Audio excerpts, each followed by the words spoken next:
following broadcast is for entertainment purposes only and may contain material that will hurt your feelings. If you are only interested in thin-skinned, hand-wringing, wishy-washy sissy pants, please stop listening now. Well, hello again, everyone, and welcome to OMGFurry News' first ever YouTube exclusive episode, Moa's unique and 100% factual take on the most controversial and scandalous happenings during Labor Day weekend's Mephit Furmeet. You know, it's funny how Moi announced that this report wouldn't be posted on Fur Affinity only mere days before FA imploded again. Coincidence or conspiracy? You be the judge. But enough about Moi. On to the news from the very special convention known as Mephit Furmeet. Panic set in early at MFM with UFO sightings on Friday evening. Several attendees reported seeing about 24 bizarre objects hovering a couple thousand feet above the pool area before sunset.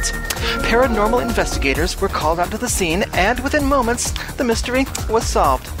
All it took was a pair of high-powered binoculars to discover that our UFOs were a bunch of fursuiters with balloons tied to their tails. A search of the hotel lobby determined the source of these balloons to be a certain panda sitting in the lobby.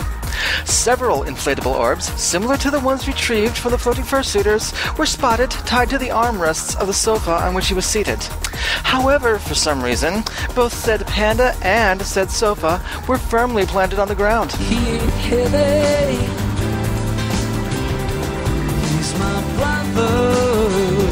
When asked by our on-the-scene OMGFurry news reporter how this was possible, the panda had this to say. Ancient Chinese secret. Ancient Chinese secret, huh? Sounds very suspicious. Moi thinks this is going to require further investigation at a later date. The MFM madness continued into Saturday evening, with heavy thunderstorms pummeling the hotel grounds and tornado warnings sending staff and attendees scurrying for shelter. It's raining sideways! While many of the furries were herded into the amphitheater, others sought shelter in the hotel basement. And although the lighting in the hotel's nether region was minimal, those who set up temporary living quarters in the cellar were still able to play role-playing games and stay connected to the upstairs world via their laptops and cell phones. Furries? Living in a poorly lit basement, playing D&D and chatting online? You know, one can never figure out why anyone would travel hundreds of miles for a convention, pay hundreds of dollars for a hotel, only to wind up doing exactly the same things they could do at home for free. Makes no sense whatsoever. Who are these people? Now, even though the storms put a damper on most of the fun during MFM, there was at least one good thing to come from them. They enabled Moi to present a special MFM award to a furry who has a ridiculously unhealthy and overinflated opinion about his talents and his value to the furry fandom as a whole. And our latest entry to the Please Grow Up Hall of Shame is Draconis. Now, for those of you who haven't heard the story by now, here's what took place during the tornado warning on Saturday. As everyone was herding into the amphitheater, Draconis somehow got his paws on a live microphone and decided he could lift everyone's spirits. Oh, a microphony! And a phony at the mic! Now, you would think someone with the supposed charisma and improv skills of Draconis could do something entertaining, but no, Draconis just stood there like a deer in the headlights, performing the most boring and unfunny shtick since Paula Poundstone's last stand-up special. It was so painful that furries started running outside in the rain with golf clubs and plugged-in toasters, hoping that one or the other would put an end to their misery. Oh, agony! Fortunately, God took mercy on everyone's souls and sent a bolt of lightning to cut the hotel's power and put the mute button on Draconis' rambling.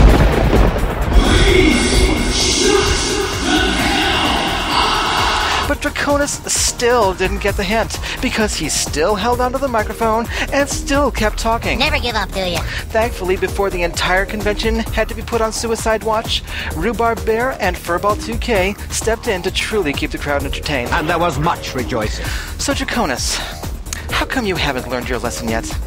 How come you haven't figured out why nobody hires you for MC duties? And those who do quickly realize their mistake. I'll figure it out. I'm going to use all the power of my brain. Heck, even the name Draconis comes from a Greek word meaning worst master of ceremonies ever. About the only good thing that you did that night was that you somehow managed to supplant Mystery Otter as the most annoying furry at the convention. Therefore, because your pointy little head is shoved so far up your plump little tuchus, the Great Faboo has 3 words for you, Draconis. Please grow up. And speaking of Mystery Otter, has the fandom's ubiquitous flavor of the month finally worn out his welcome? Well, the results of our latest OMGFurry News poll shed some very interesting light on that question. Oh, I'm sorry, you didn't know you were taking a poll in MFM? Good. That was the whole point. Would you like to take a survey? No. Would you like to take a hike? But anyway, our undercover pollsters set out to find what MFM attendees really thought of Mystery Otter. And Moi has the results right here for you. There appears to be a dead even split among those who have a favorable opinion of Mystery Otter and those with an unfavorable opinion. Each classification received 11.5% of our vote. Now do the math, sweeties, because this signifies that a whopping 77% of our poll respondents didn't give a damn about Mystery Otter at all. Who are you, and why should I care? When asked to explain their responses, those in the don't give a damn category refused to elaborate, claiming they had better things to do than bother with frivolous and boring matters. Somebody get this big walking carpet out of my way. For those in the unfavorable classification, the vast majority said their disapproval stemmed from the fact that Mystery Otter refused to have sex. Well, Moi's going to leave that reasoning between those individuals and their libidos. I told you not to go there! I told you not to go there! Oh, please, hon, don't shoot the messenger. Remember, we did pose this question to furries. Although, to be honest, Moi probably should have read the full report before taking this story to air. Oh well, lesson learned. Well, after the most eventful Mephit Furmeet in recent history, one can only imagine what Tiger Cowboy and his staff have planned for next year, and one can only imagine what Moi has planned for the next episode of OMGFurry News. Just what caused the fur affinity crash in the first place? Moi found out the reason, and it will shock you. In the meantime, my friends, follow Moi on Twitter at The Great Faboo, all one word, and remember that our inbox for tips and comments is always open at thegreatfaboo@gmail.com.